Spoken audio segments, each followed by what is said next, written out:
Want to reduce battery drain and boost network performance in your Samsung phone? This is important because managing Wi-Fi scan throttling can save power and improve connection quality. In this quick video, I'll show you how to turn it on and off easily. Let's get started. First, open up the settings, then scroll down to the bottom. Find the developer option. If you don't see the developer option there, then tap on About Phone. Next, tap on Software Information.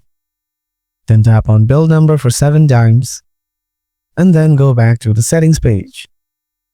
Under the About Phone option, you'll find the developer options.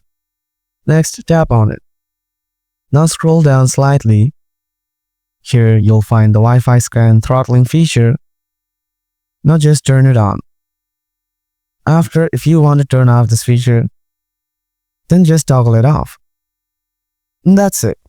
Alright everyone, that's how you enable Wi-Fi scan throttling in your Samsung Galaxy phone. I hope this video helped you out.